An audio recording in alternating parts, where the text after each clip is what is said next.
You're all in the room. We have a competition between the different rooms, and I can tell you already that we are in the best audience today. Yeah, big up.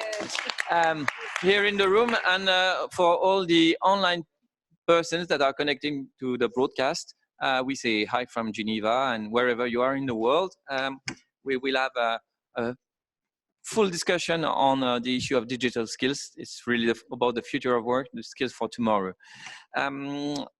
We have a round table that is not round, but a panel of speakers that come from various parts of the world. So we have Virginia Carcedo Illera from the Fundación that will be starting. Pat Romzek, who's the founder and CEO of Free Talents Advisors LLC. Hi, Pat. Hi, can you hear me? Can you hear me? Yes, we hear you perfectly. Is it good for you too? Yes, it's great. Thank you. Thank you for letting me join this way. That's great. Then we'll follow up with Susana Puerto Gonzalez, who's in charge of research and technical specialists at the ILO, who's at the end of the table. And we'll have Nasrin Mani, who's the executive director of the Global Apprenticeship Network, the GAN, on my left, with the difficult task remaining for Pilar Rojas, who's with us.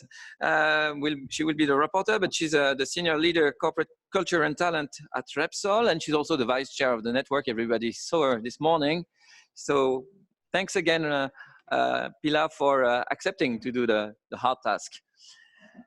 We have a very tight schedule, so what we will try to keep and stick. I will keep the timing and have. Can you hear me in Geneva? Yeah. Yes, okay. we do. You were muted, so I couldn't hear you. Sorry. Oh. It's okay. It's okay. So now we are in a situation where we can adapt our services to the market needs of the companies, to our two clients, and to the profile of candidates. So for us, it's important to understand that recalling our new path is necessary to build our next future. And the digital technologies are the meaning, but not the goals. And the job creation is a mainstream, or is a topic very affected by the technologies, not only by the automation, robots, and things like that. It's because right now the globalization, everything is taking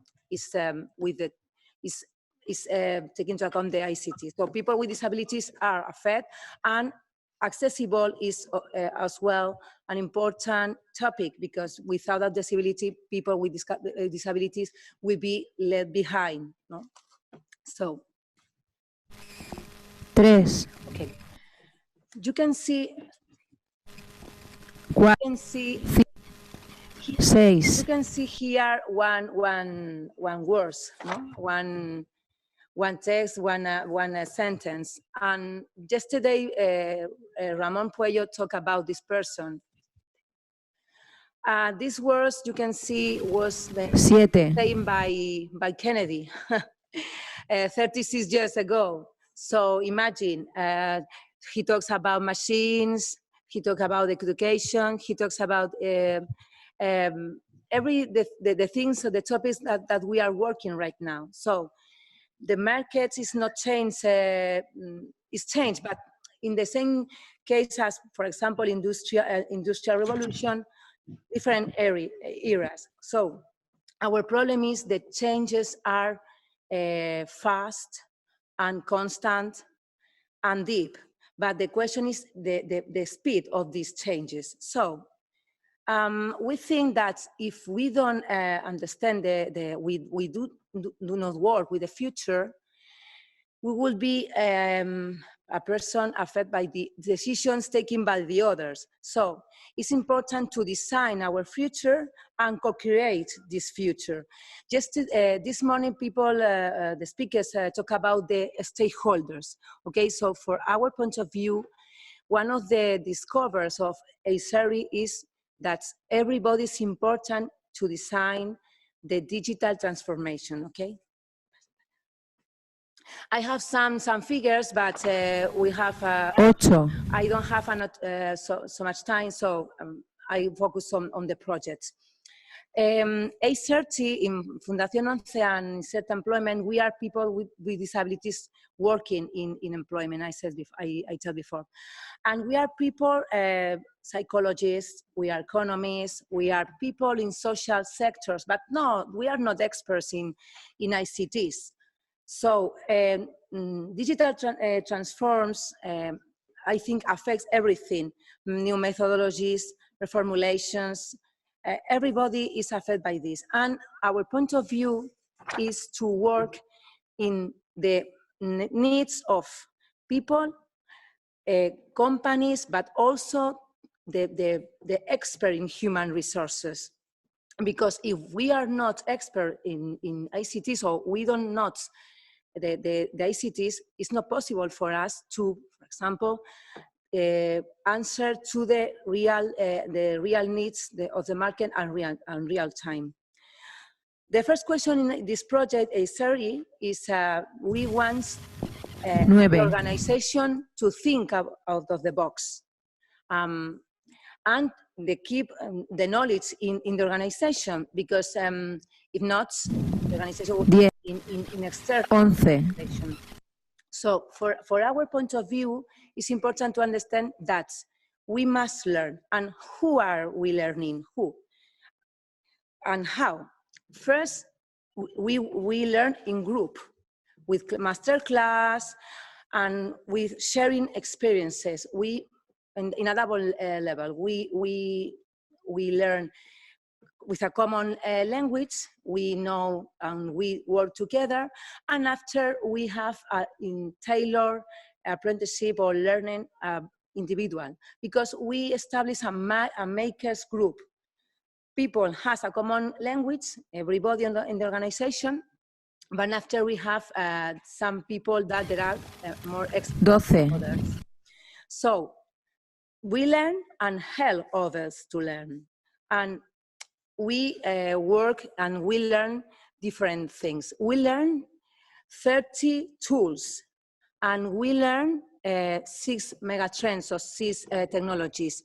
The technologies are, for example, Internet of Things, artificial intelligence, because, for example, if we do not about this, it's not possible for us to advise entrepreneurs to understand which is artificial intelligence, for example, or new business, no?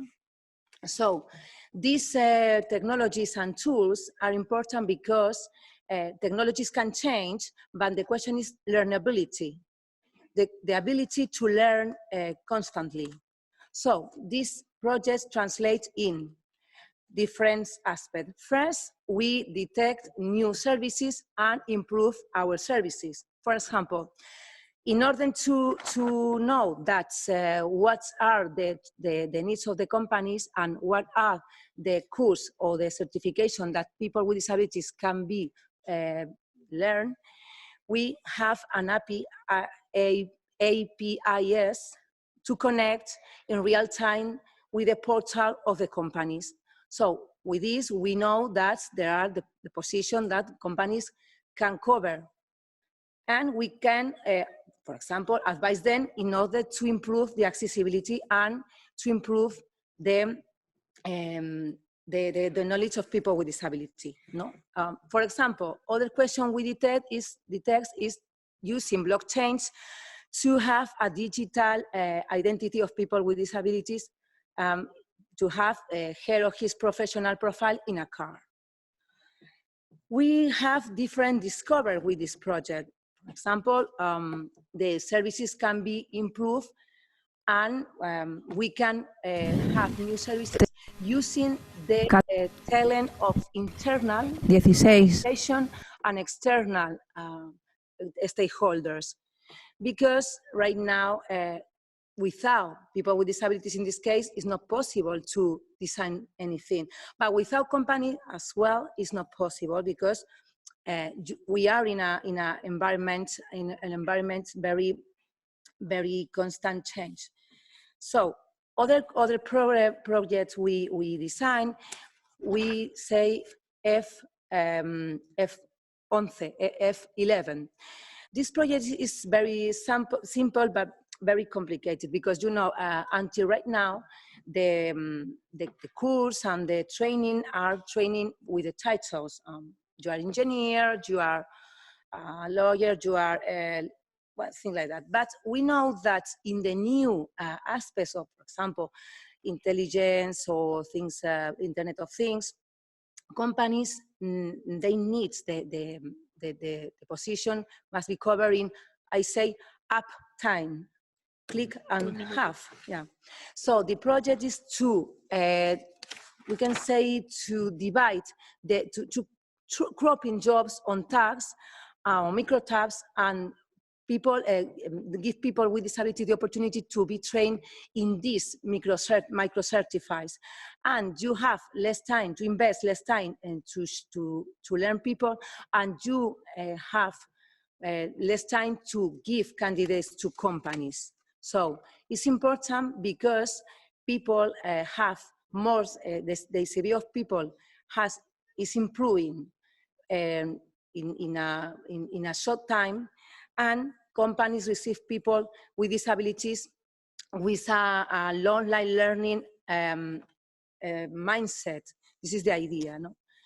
And other project we have is a Cooking Code. It's a project where we discover that blind people can be tester or can be can work in the programming of the languages of the language of ICT. So, but there are not, the tools are not accessible.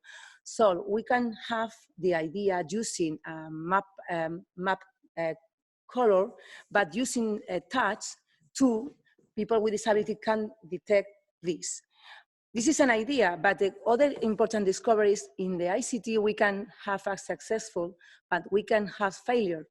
But you can open mindset to facilitate that people and companies and society learn together and advance together. So this is the idea to let's learn, to learn, apply. We must work together in order to advance faster, but more than when you work only, you arrive far. But if you go with others, you arrive far and fast. So this is the idea of A-Series. Thank you. Gracias.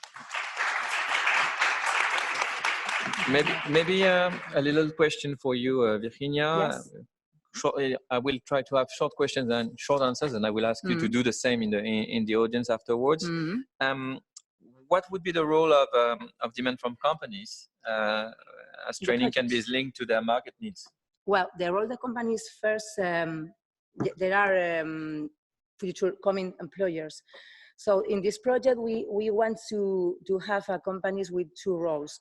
First, because they told us that where are the needs they have.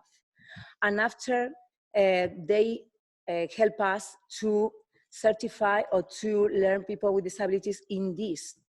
For example, if you need you don't need have an engineer to program some question in Internet of Things. Perhaps you have a person who have expert in one part of this language. I don't know if you need U42 or Singularity University. It's based on this. The companies are your advisor in this, and after they certify with you the knowledge of people, and they employ these people because they respond to the real needs of these companies. So without this role, the training of people will be as a failure, because to have homogeneous language in this is important, because if not, each company has this regulation, has this requirement, and it's important to have companies involved. And in this kind of project, the partnership is the other aspect we design, we detect, no? The partnership is necessary if we want to have a successful integration of people with disability. Thank you. Thank you very much. And now we'll propose you to travel the world and cross the ocean to see our friend Pat from, who's online with us. Pat, the floor is yours. The audience is with you. Thank you very much. It's great to be here virtually with you. Thank you for allowing me to attend remotely. I'm sorry I couldn't be there live. I would much rather be there, but I had a family situation here that I had to stay behind. So, but I really appreciate the opportunity to present virtually. I'm going to share a few slides with you, but before I do, I wanted to just give you a little bit of background. So we all understand the employment challenges for people with disabilities. That's why we're here. What I have been fortunate to be involved in is a program that really has a very practical, pragmatic approach that results directly in employment for people with disabilities in the IT industry who have been historically left behind and today are unemployable. So this program has been implemented a few different times, both internationally and in the US. I'll talk more about it. And we think it has great potential to solve one of the issues around employment. We know there's many issues around employment, but this will help solve one of them. So that's sort of the summary of what I hope to share. I'm going to just share a few slides. Let me know if you can see these slides, okay? We like to say that this is bridging potential to opportunity. We know that there's huge potential for people with disabilities to be employed. Unfortunately, way too infrequently, they actually realize these opportunities, and that's what I'm going to talk about. Globally, there are millions of unfilled jobs, particularly in high demand occupations. And specifically, I'm going to talk about the ICT industry, the IT industry, if you prefer, information technology, which is where I came from. So I worked for many years in the IT industry. I was at Cisco Systems for 17 years before I retired 2 years ago. And there are millions of unfilled jobs globally. 1.5 million jobs are unfilled today in cybersecurity. Most companies are trying to hire cybersecurity analysts, entry-level analysts, to protect them from hackers and cyber threats. That number is projected to grow to 3.5 million by 2021. So there's a huge IT talent gap. At the same time, there's a huge pool of people that are unemployed, which we all know about, right? We know the labor participation rate for people with disabilities in most every country of the world is less than half of that of the typically able. We know the dropout rate. Much of this was publicized in the Future of Work document that was produced by the ILO. The dropout rate from school is more than double that for people with disabilities versus a typically abled student. University graduation rates are less than half, and essentially 98% of students are left behind. And I'll show you a graphic in a minute that explains this. But if you think about where I worked in the past in the IT industry, we looked for students that had a 4-year college degree and some work experience. If you look at people with disabilities in virtually every market of the world, and you filter that pool of talent for those people that have a 4-year degree from a university and any full-time work experience, it's 1 in 50. 1 in 50 people with disabilities. So there's a huge pool of talent. So we have a big opportunity and we have a great potential with people with disabilities. What we're doing with this program is creating a bridge. We're leveraging an existing program which has been in existence from Cisco for 20 years that creates employable skills among populations of people that maybe don't have a 4-year degree. So we're leveraging that program, focusing exclusively on people with disabilities, and through a 9-month training program followed by a 3-month internship, we're essentially taking people that are unemployed and unemployable and creating opportunities and jobs for them to work in the IT industry in cybersecurity positions. This is free to the students, funded entirely by the government. The way we do this is through what we call a partnership ecosystem, where government, employers, service agencies, advocacy groups, and other community groups participate jointly. So the program is free to the students. They need to meet certain requirements. We do an assessment of the students to ensure that they can meet the requirements. They have the aptitude and the potential for this kind of a role and opportunity. But it's transformational. It leads directly to employment. And I'll talk more about that here in a second. So that's sort of the short version. I'm not going to go through this in detail, but these are US numbers. There are 6.7 million people in the US today that are in a school, elementary school. One of the earlier speakers this morning talked about the importance of education and that we need to start earlier in grade school and elementary school. And these statistics will bear that out. There are almost 7 million students today in a public school in the US that have a disability. So there's 50 million students, 7 million have a disability. Their graduation rate from high school is much lower than typically abled candidates. Their college application rate is much lower. Their graduation rate from college is less than half of that, with people typically able to, half of them get hired, a quarter of them work full time. So at the end of the day, 1 in 50 students in the US today that are in school today will have a 4-year college degree and any full-time work experience. This is tragedy. And we can focus on the one person over here on the right, but what we want to do and what we're doing with this program is building a bridge for all these people many of these people that are left behind. This program does not require a 4-year degree. It does not require a high school certificate or a secondary school certificate. It requires aptitude, interest, and desire. So what we're doing is creating entry-level IT skills using the Cisco Cybersecurity Networking Academy certification program. These students are globally certified. So they pass the certification exam. They're certified by Cisco.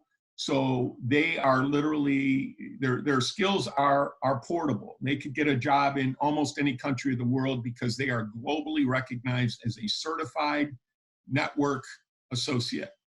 This is delivered through this ecosystem, and we're transitioning people from unemployable and unemployed to an IT career in less than 12 months, with about a 97% graduation rate and a 95% employment rate, by the way. This has been very successful. This program was implemented in Vienna in partnership with the Essel Foundation in the Zero Project. We've implemented a program in Raleigh, New York City, and Detroit. There are several new programs being planned: Lisbon, Boston, Philadelphia, San Francisco, and several others being discussed. It's scalable program, it's replicable, and it's financially viable. So I talk about this partnership. Everybody in the partnership ecosystem benefits from this. And most importantly, it transforms not only employment for these unemployed folks, but it also transforms their lives, because now they have the economic self-sufficiency and viability to work and have a career. This is what the ecosystem looks like. It involves the government and existing government programs. This is not net new funding. So for folks that are there, and there are many folks I know that are there that represent government groups, this is not new money. This is essentially taking job retraining money and using it for this program. We get employers involved on the very beginning, provide sponsorship and participation in the program. They enrich the educational experience. They also agree, by being part of the program, that they will accept some of these candidates as interns and full-time employees. We get inclusion experts, whether they're disability advocacy organizations or service organizations or national or international organizations, to sponsor the program and help us build it, deliver it. provide ready for work training and those types of things. And then of course, people with disabilities, their investment is their time and their talent, not their money. Most people with disabilities, a third of the people with disabilities in the US live in poverty. They can't afford $300 a credit hour to attend a university program. So if they qualify, they're entered into this, enrolled in this program free of charge. So we think it has great potential. I'll give you one example. This is from New York. I know Victor Calise is there. He can talk more about this. But the picture on the left is this gentleman. His name is Nigel Flores. He had multiple sclerosis. He's underemployed, unemployed. He had no hope. He had no skills. He always was interested in information technology. He repeatedly was rejected from job opportunities. You can't see here, but he's in a wheelchair as well. He now, in less than a year, is a graduate of this program in New York City that was sponsored by Victor in the mayor's office there. He has IT networking skills. He's not only employable, but Cisco hired him. And he's doing an internship right now in less than a year. So it was transformational for him. There's a YouTube video, if you want to see it, about Nigel and him talking about what this meant to him and the opportunity it represented. I'll just summarize this because I'm out of time. Chronic unemployment is a major challenge for people with disabilities. And it really hasn't, while we've made some progress, we haven't made enough progress. Employers struggle to find talent, particularly in the ICT space. At the same time, you have this enormous pool of people that are capable, interested, and want to work. They simply lack the skills for these jobs. What we're doing through this program is bridging their great potential and creating the skills that lead them directly into these opportunities that will transform their lives. It benefits everybody in the value chain. We're not using new money here. This is all existing funding that is being used in a, I would argue, a more effective way.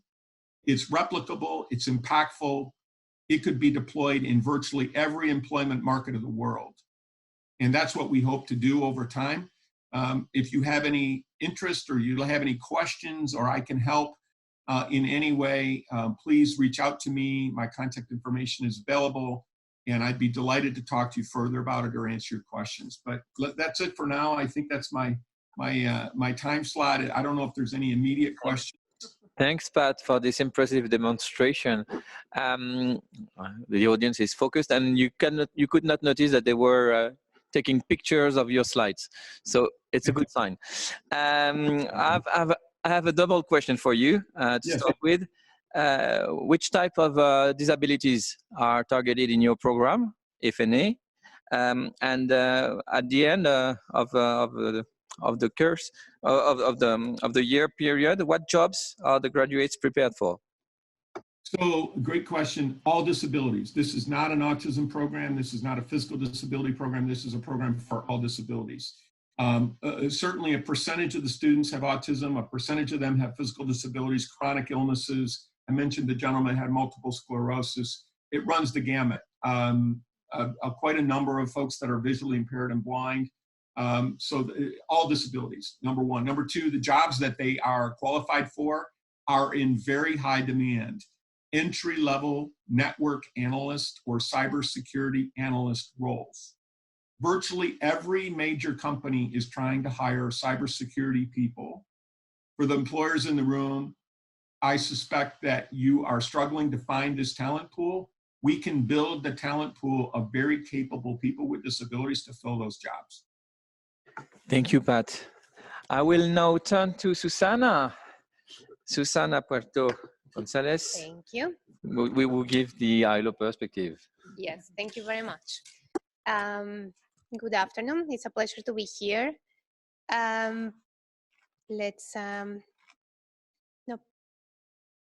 While the presentation opens, as you can see, my name is Susana Puerto. I work for the ILO.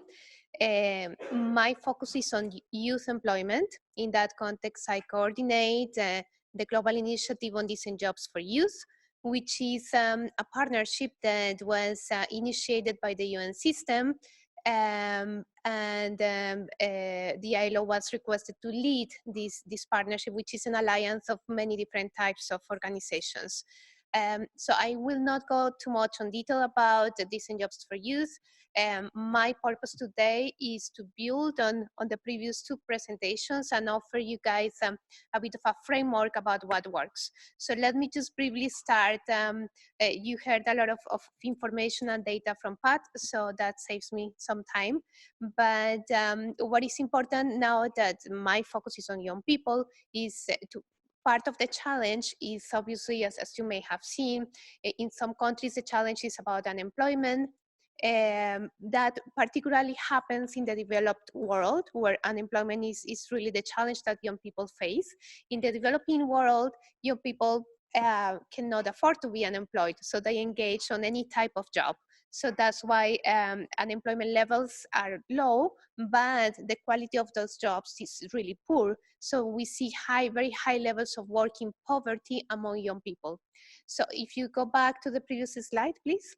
So all in all, you may have heard about the term needs. So this is young people that are not in employment, education, and training.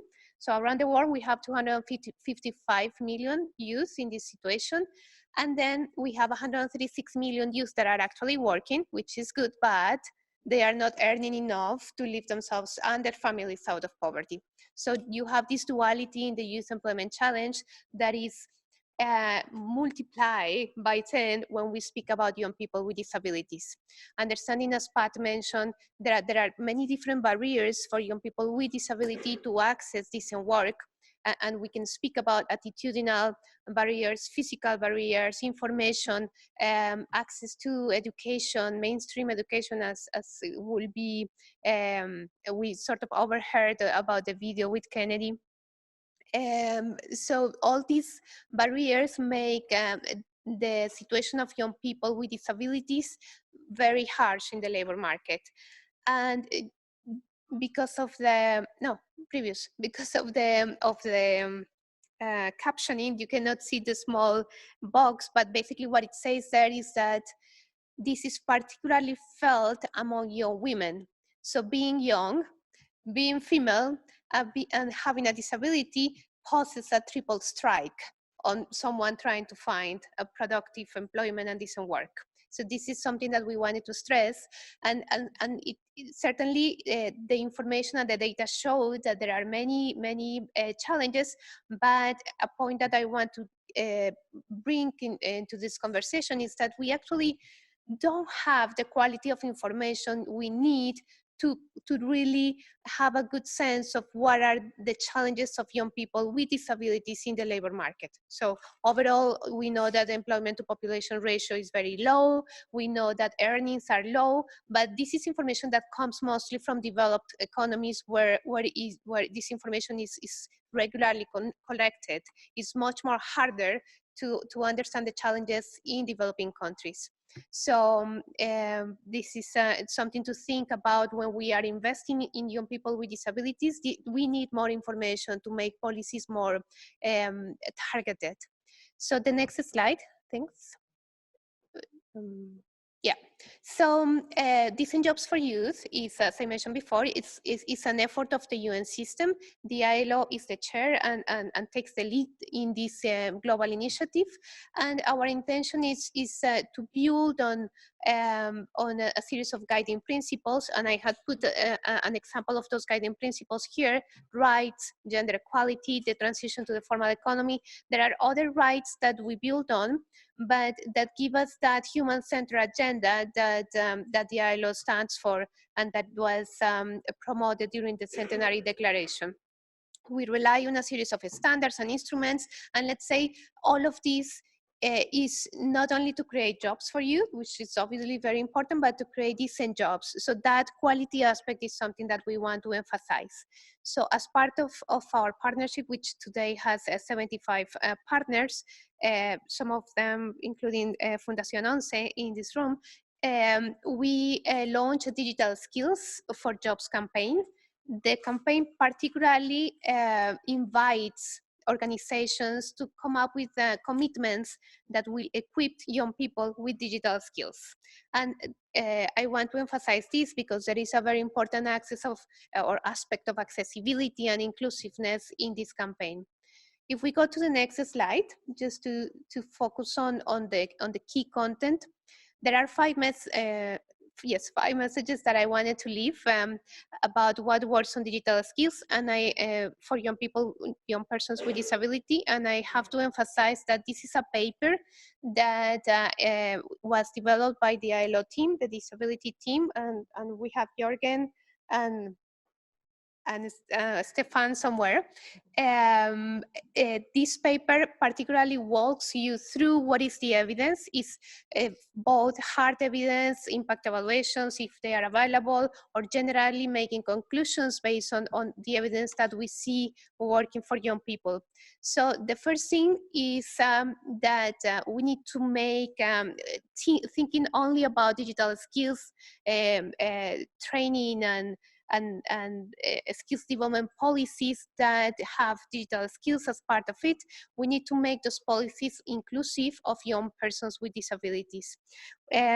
Obviously that is it's a lot to say, and at the same time I may not be saying much, but what we mean by this is that we need to start embedding digital skills and accessibility within the curriculum. We need to work with governments to embed this within the skills development policies. It's something that the ILO is doing, but it's something we need to do as well together, because bringing the angle on accessibility, it's an effort that has to be done in partnership.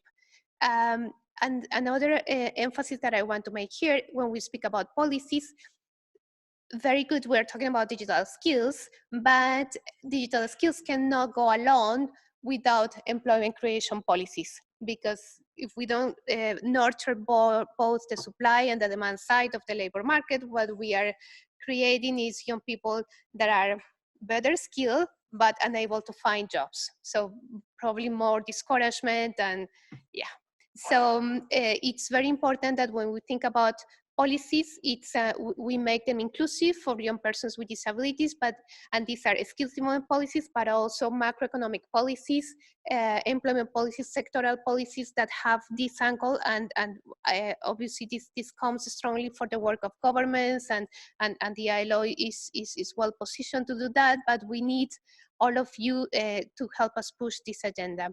The second aspect is about incentives. So Pat spoke about some of those incentives. So I will mention some of the incentives that we capture in the paper, which talk about training allowances. So in many cases, young people, particularly young people with disabilities, will need training vouchers to access these opportunities. In the case that Pat mentioned that this is the services of Cisco are free, so we need to find measures that can reduce the cost of accessing training. So allowances in some situations, young people with disabilities may need accommodation, subsidies for transportations, and other things. Many times what we find is that to incentivize participation of young people into training or other active labor market programs, particularly young women, programs are providing childcare in case these young women have children, as might be obviously the case for young women with disabilities. So, so offering these different entry points, or just destroying those barriers of access, it's important to get them into training. And then keeping in mind that gender lens, which is quite important. The third aspect is about adaptability, which Virginia mentioned very well. So adaptability in the sense of reviewing what are the rules of different training programs.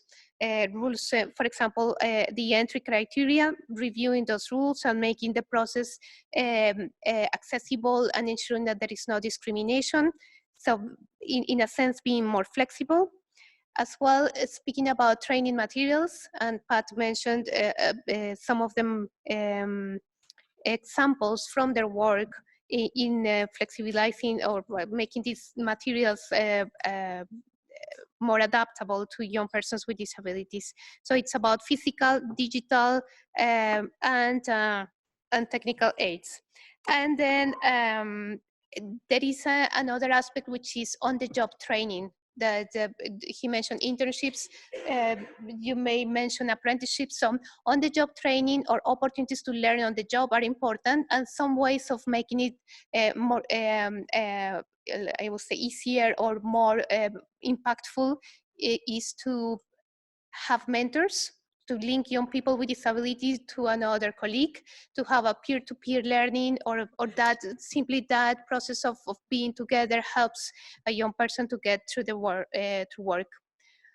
Awareness, I will move quickly on that, is primarily breaking stereotypes and the work that we are all doing or have to keep doing in terms of building that awareness.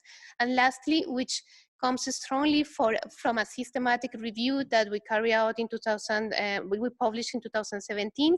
It shows that interventions, youth employment interventions that have a monitoring system are more able to adapt to the needs, right? So when we monitor our interventions for young people with disability, particularly in regard to skills training, that will give us a better chance of improving their labor market outcomes.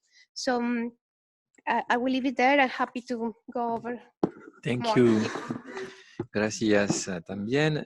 Susana, maybe a quick question with such a broad base of youngsters, of youth that is either needs or bad employed, let's say. How can you improve your audience base, your reach for the program? The outreach of the programs. So I would say there are different ways of, and I will go back perhaps to the incentives that I mentioned before. Young people with disabilities are demanding these programs. A good way of securing their participation is providing incentives, either subsidies to facilitate the training, or simply just support services to ensure that they come. Other outreach mechanisms is what Virginia mentioned about working with the private sector. And relates as well to making a place accessible for training opportunities on the job. It also implies working with training providers so that, as I mentioned before, the rules, materials and methodologies are adapted. And I will leave it there. Thank you very much. Now I will turn to our last panelist, Nasreen Mani from the Global Apprenticeship Network. Thank you, Bruce. I think it's a pleasure to be here this afternoon, and it's such a topical discussion, and I think we don't pay enough attention to it. So I'm glad that I have an opportunity to give some insights. And I think perhaps simply to say that as the Global Apprenticeship Network, our focus is particularly on the creation of inclusive workforces.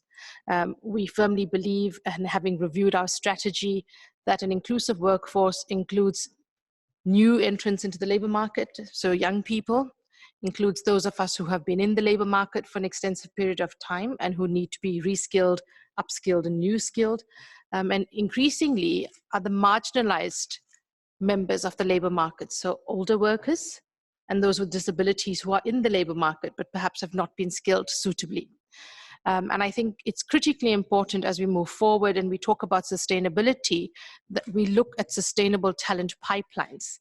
This is critically important when organizations are looking at competitiveness, of reacting and responding rapidly to the changes in the future of work, a different form of work, the diverse forms of work that the ILO speaks to, and how do we then integrate and include everyone to give them a form of equity and equitable participation in the workforce.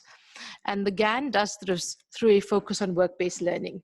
And Susana, you spoke about lifelong learning, on-the-job learning, and that's what work-based learning is. It's the opportunity to learn not in a simulated test environment, but in practice, real-life opportunities. And we see this as a critically important part of skilling strategies, and to ensure that our members, as well as our broader partners, are able to engage in creating these meaningful workforce development strategies. If we can go on to the next slide, you will see that the issues coming our way, the challenges being brought on by this changing world of work. And we talk about the future of work as if it's coming, but it's here already. And I think the reality is it affects us whether we have a fixed set of abilities or we lack some abilities. So that's why I've said it affects all abilities. And I think Matthias Thorn spoke this morning about the fact that our education systems perhaps don't allow for significant integration of people with disabilities. And if 78% of corporate executives say that schools are failing the workplace, what does that mean even more for people with disabilities? Because they're probably speaking to able-bodied and able-minded individuals in the statistic. We see the role of SMEs as key players in the skilling strategies of organizations. Are we working with SMEs to help SMEs develop people with disabilities? I think we make these assumptions that the private sector will skill. Well, almost 80% of the private sector is SMEs. So how do we look to our value chains? And it's something that the GAN is doing. In fact, we've partnered with the ILO on a set of research that will come out later this month. What is the role of big business to skill up the supply chain? And when we look at these, how do we look at people with disabilities? I think it's increasingly important to ensure that we upskill the entire workforce.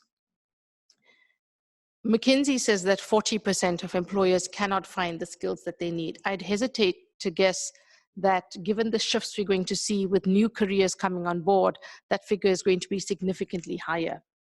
Now in this space, digital skilling becomes incredibly important because it provides an opportunity, like Pat has done with his work, to skill to demand. Demand-led training is key when we're talking about work-based learning, because demand-led training responds to the need of the labor market. And in fact, we need to find a mechanism to start preempting the demand. Often as employers, we tend to be reactionary. And I say this because even the industry giants who are leading the technical revolution, the technology revolution, are challenged internally with how to speed up their employees in the face of this changing world of work. So it's incredibly important that we get the sustainability issue right and the responsiveness right in terms of preempting demand. The second last bullet is particularly frightening: the impact on productivity, staff turnover, and employee satisfaction. And again, what is the impact on those with disabilities? I think as the private sector and our policy partners, we need to start looking at this issue significantly, because productivity will be the key to business sustainability and staying in business. But I think I take comfort from the last bullet, which says that at least 64% of companies are responding and are already looking at strategies around the future of work. And I would like to think that the companies that belong to the GBDN are the trendsetters in that space, because they're looking at inclusivity from various angles. Inclusivity around technology, inclusivity around abilities, and are engaging the workforce in multiple ways. And I think for the Global Apprenticeship Network, we know that our organizations are led by very forward-thinking individuals, CEOs and executives who want to be part of shifting their businesses to be socially inclusive. It's community-based. Microsoft, for example, which is a member of the GAN, doesn't just skill their employees with disabilities. They actually do community outreach. So staff who have children with disabilities or partners with disabilities can bring these individuals in to be developed. It's that kind of community spirit that I think we need to engage and to adapt and to respond. The next slide, if we can move on, please. And I think this is really speaking to the benefits. And we often take for granted the benefits. We assume that everyone knows it. But I think just to simply say, embracing work-based learning, digital skilling technologies, goes a long way towards quality improvement. The productivity and competitiveness, which is essential to any policy position you find on the future of work, is key. And improved employee engagement. I think important for us is that when we talk about skilling people with disabilities, is they must have meaningful work opportunities. not just entry-level opportunities. They must have the opportunity for career progression, for career growth. And in the same way as we would assume that those of us who are able-bodied have mobility in our careers, these opportunities need to be offered to people with disabilities. Key is that learners need to see value in the learning, that it's not just a philanthropic approach, but it has meaningful opportunities to engage and to learn and to apply that knowledge in a proper work setting. I think for employees, those perhaps with disabilities, I have a colleague back in South Africa who became paralyzed in his 40s, a huge life change. It didn't mean he was no longer able to think adequately and do his job, but he had physical limitations. How did we readapt him into the workplace? And I think this is where this opportunity for upskilling, new skilling, and reskilling becomes critically important, so that people don't lose value if these kinds of changes happen through life. And then for policymakers, critically important is that policymakers need to understand what the world of work really is. We have a really good relationship with the ILO, with the OECD, with partners at UNESCO. We're able to bring a private sector perspective into the conversations because often I think policies are developed in a vacuum, or policies are developed in ways that are rather traditional and don't take into account the changing environments that we deal with. So when we're talking about micro-certification, recognition of short courses, if we're putting people through learning opportunities such as that, we don't want them hampered by a national qualifications framework that wants a full qualification, for example. If Pat's 9-month program can give people mobility in the workplace, a set of skills that are internationally recognized, and they can walk into any workplace and apply their skills and knowledge, we need to have mechanisms where we can verify the quality of these courses and give people a passport to new opportunities and to access.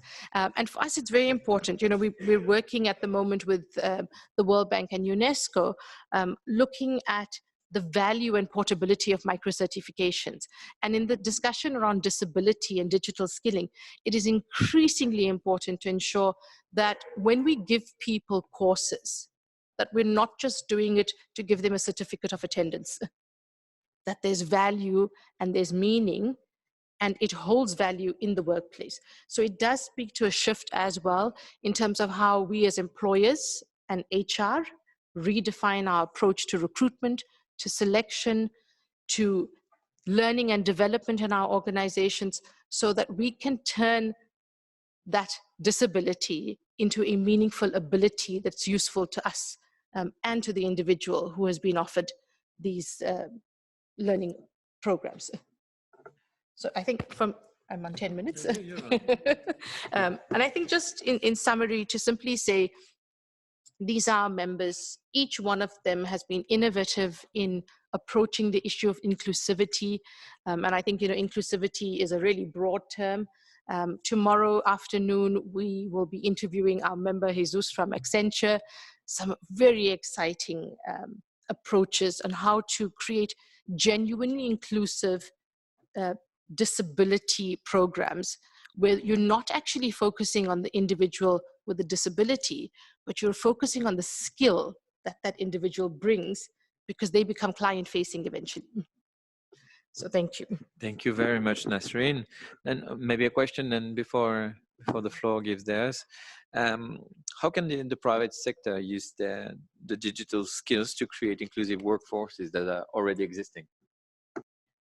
So Bruce, I think what is the opportunity digital skills gives us is that it is quickly responsive. And we know that technology is shifting so rapidly. So using digital skilling means that employers can stay abreast of tech changes probably far more rapidly than traditional curricula. And for me, that's the opportunity. It's quick. You can change your curricula to respond to tech changes. You know, if the rate of change in the tech space is now happening in the cellular space at a 6-monthly rate of change, we can't have a university curriculum necessarily to offer. We need flexible, adaptable training material, and that's what digital skilling offers. Thank you very much. Now we'll take a bunch of questions from the audience. Please raise your hand, click on your microphone, and announce yourselves. Maybe we can start if there is a question from the online folks. Not at that stage, so I will. You want me to continue ask questions? I have a few. No, there's one there. Please. Yeah. Hi, this is Malik from India. From what Patrick and from the GAN network I could gather. So what I would like to understand is, see, in India, now we made an estimate that Internet of Things, cybersecurity, and these are the major segments where we need huge employment opportunities for disabilities. Yeah. Now, even within the skills framework, now every year more than 1 crore individuals are getting trained, and 500,000 people with disability have an opportunity to be trained. The major challenge is creating digital platforms for skilling when it comes to various job courses. So I would like to know innovations in this area, how we could collaborate. For example, the Cisco Academy, there is a huge potential in South Asian markets where skilling is one of the major requirements, whereas outreach to people with disability is a major challenge because of the rural and other things on one side. On other side, through mobile technology, now most of the people have mobiles in their hands. So if we have any innovative ideas to reach out to them so that this digital skills becomes a reality, even before coming to employment space, if these sort of we are trying to create an app where we would like to build a Coursera sort of platforms where free courses or the courses on paid basis should be available with certification. But one of the major challenges that is we are facing is the interaction with the corporates and the practical aspect of it, because in digital skills or online platforms, one of the challenges is how do we get them to on-the-job training sort of thing. So any innovations I would like to know. Yeah, really, really good point. Can you hear me okay? Very good. Okay, great. Thank you. Thank you for the question. There was a lot there. So let me speak to a couple of things. In terms of innovation in learning delivery, obviously lots going on around distance learning and that sort of thing that we could very easily adapt. So the program that we're implementing is very focused on people with disabilities. It is not for everyone else. It's for the population of people with disabilities. What we found is that while distance learning allows these kinds of programs to be available to people anywhere, the technology allows us to do that. The reality of it is what we've found is that the best way to learn is for special learners, I call them special learners, is in person, or at least some sort of a hybrid where maybe they do some of the training, sort of online, and some of it is done in person. Oftentimes, these students, special learners, live in isolation. So they are isolated in society, and having them as part of a sort of a cohort in-person training is extremely helpful to them. I was just in a meeting last night of our students here, and we have an academy in Detroit, and they are developing lifelong relationships with each other, where if we did this through distance learning, I think they would all be sort of isolated. So that's number one. Number two, I think you brought up the point about engaging employers. The key is, and it's what Susana and I think a couple of the previous speakers spoke to, is building the talent demand or supply to meet the demand. Where are the jobs? Let's not build a talent pool for a job or an opportunity that either doesn't exist or it's in low demand. Let's build a talent pool for high demand opportunities. The other point I would make about employer engagement is certification is really important. So if we're going to develop IT skills, those IT skills, and I think one of the previous speakers I think, Nesrin, I think it was you made the comment about you can't just train for training's sake, that we have to be able to have a qualification of training so that we know that it's indeed meeting the expectations of employers. One of the ways to do that is through certification. One of the benefits of the Network Academy program is that every single graduate that passes this certification exam is certified by Cisco, and they're recognized anywhere in the world. So while we envision additional programs, it doesn't have to be just for IT skills. We could create an academy for culinary arts. But when we do, that academy needs to include certification by an industry leader so that when I'm hiring someone from that program, I know that they have certified skills. And it's not just that they completed a program, but they have certified skills. So kind of a long answer, but you covered several points there. I want to make sure I hit them all. Thanks, Pat. Maybe Nesrin? Thanks, Bruce. I think thank you. Just to build on, I think that there's sufficient open source and online platforms that offer training. The key for employers, as Pat was saying, is quality. And I think, given that if we're talking specifically about training disabled people, it's critically important that we engage in person. So the blended model is increasingly important, along with the fact that you need a pool of employers signed up upfront. That's right. I don't think it helps to train people and then assume that they will find a job. It's about a support process. It's about a tailored program of support that we can then partner individuals who have been put through training, much like Virginia's organization does. You have that upfront relationship with the employer. And I think the issue of certification, I've made it quite clear that for me, recognition of qualification, but quality training that is linked to that qualification is critically important to allow for mobility. One of the things I might just add, if we could, and happy to take other questions, don't want to belabor the point, but I think Nesrin made some really good points. I want to underscore a couple things she said. The in-person training makes a really big difference for the students, and it enriches their learning experience. Everybody sort of learns differently, so I think that's a really important point. The technology is easy. It's really the learning and making sure that we deliver quality learning, but having employers engaged from the beginning is really important. Here's why. A typical learner will take the risk. If you think about it, many of us went to university.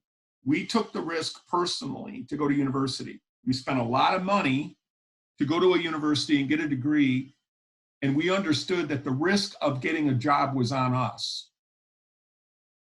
Special learners oftentimes, because they're living in poverty and all the reasons we talked about earlier, are not going to take that risk. They first of all may not think anyone's going to hire them, number one. Number two, financially, they may not be able to afford to go to the program. And three, they may not want to take the risk. They may rather just sort of accept the fact that they're unemployable. I've seen this with many students in these programs.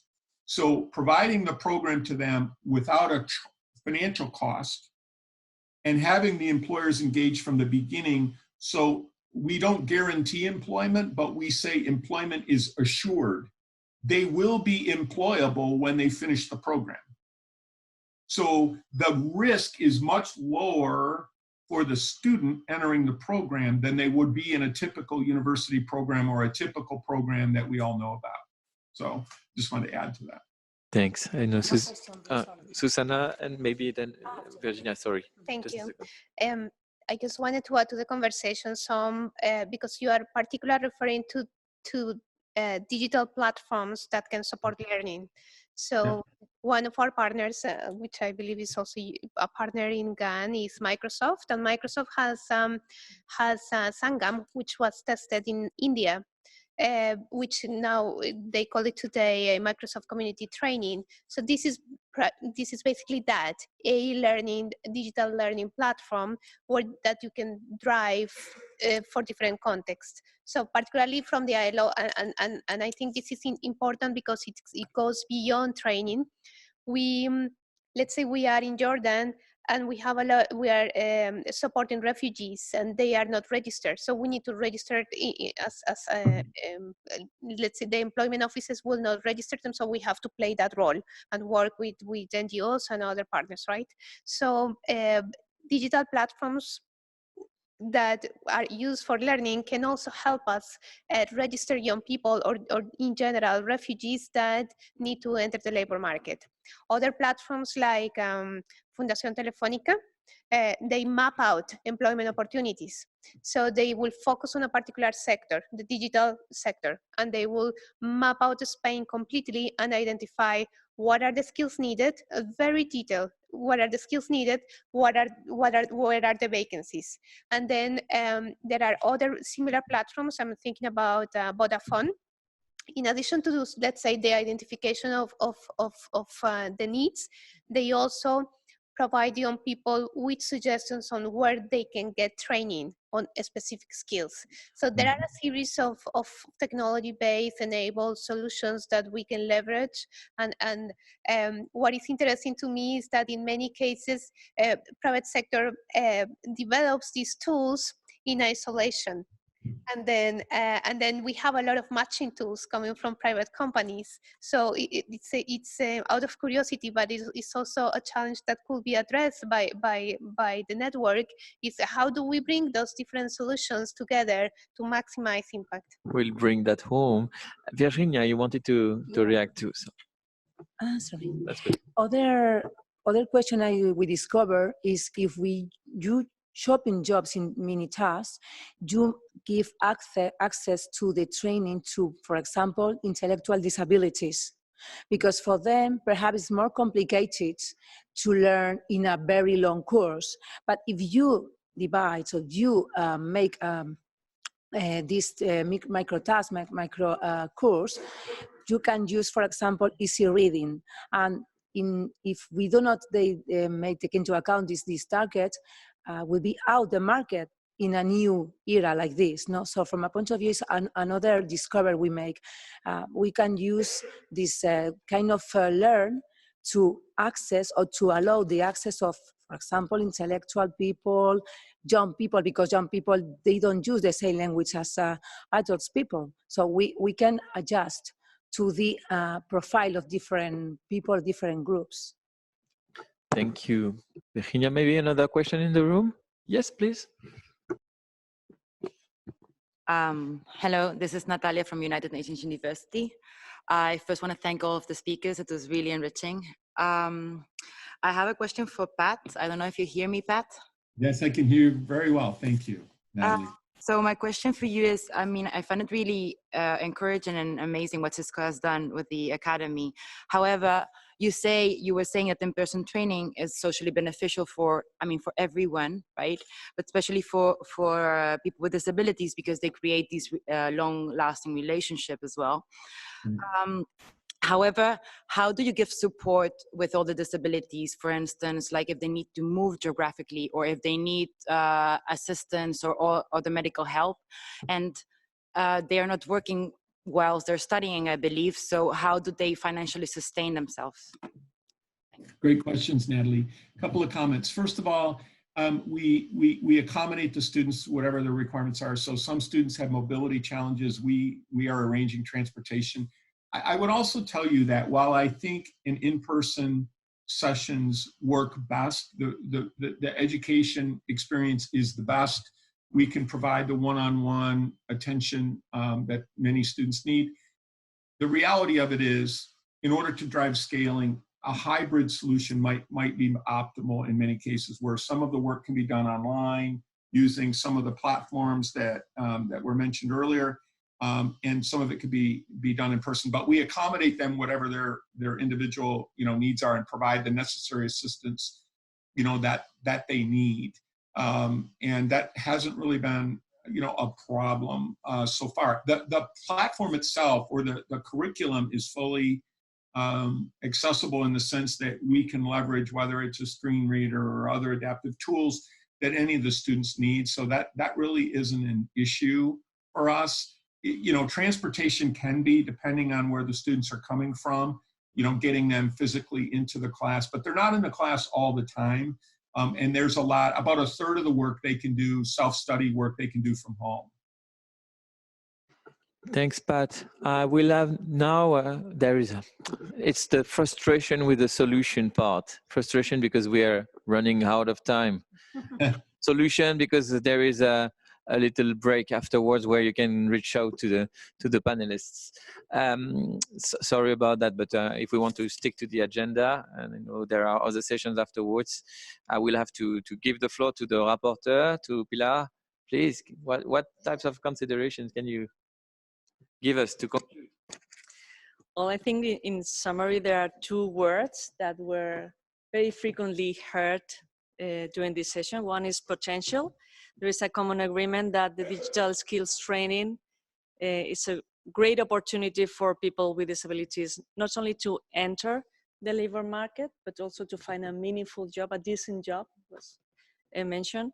And that is one potential that all the organizations, institutions, and the private sector has in building the talent supply to meet the demand. That was one sentence that I especially liked. And the other word is partnership. You know, there's again a great opportunity to work together and find solutions, identify future needs in terms of skills and knowledge that will be or are already required, and creating a structured training program, a quality training program that provides certification for students with disabilities to be able to enter the labor market. So I think those two words are, in summary, very frequently mentioned, and I think those are things we can all remember and start working on from now on. That's great. Gracias, Pilar. Maybe so. It was a short conclusion, so maybe we can take your question, your lucky one today. It's not a question. I wrote to you about our model. I wanted to show it if I can for 3 minutes. Okay. Please do. You have your 3 minutes. Okay. So my name is Roch. I'm from Israel. I'm working in the joint Israel in a project to promote the employment of people with disabilities. 3 years ago, my mother diagnosed with ALS. And as we began to understand what it means, we realized that her job is is irrelevant anymore. She is interior designer. She loves a meeting with people in their place and to see with them and to dream with them the changes that they want to do. And she cannot do it anymore because she's with ALS. She in hesitation, she cannot do it, and she must not walk forever. I think that maybe if we were 10 years ago, that's what would have happened.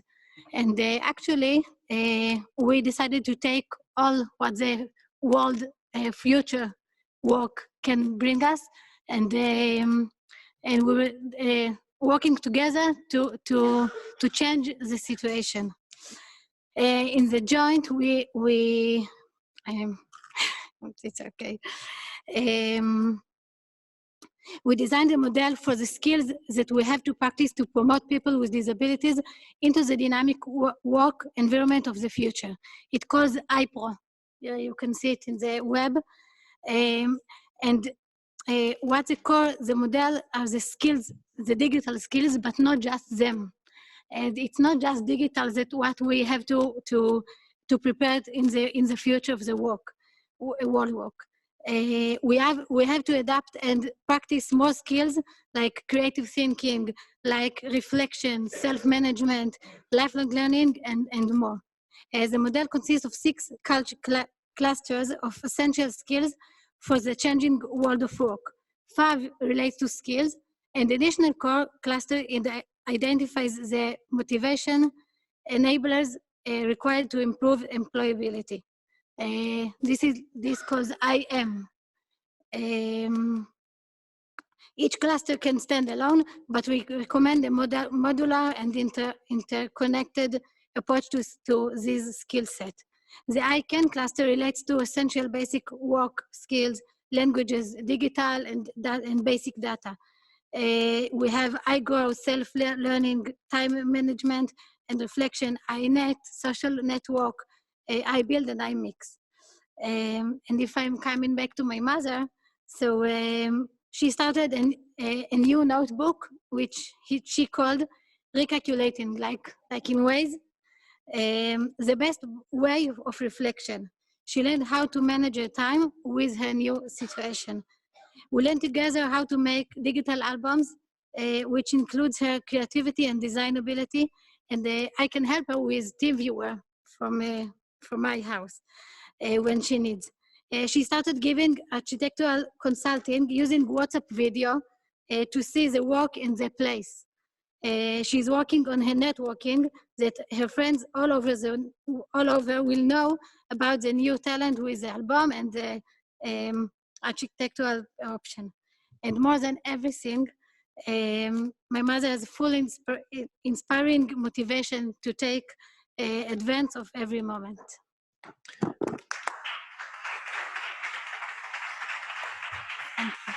Daraba, please have all information circulated with the ILO GBDN people over there, and we'll share them with the whole community. There is IPRO website that one can get in. Thank you. Any additional time for question? You're all ready for a break?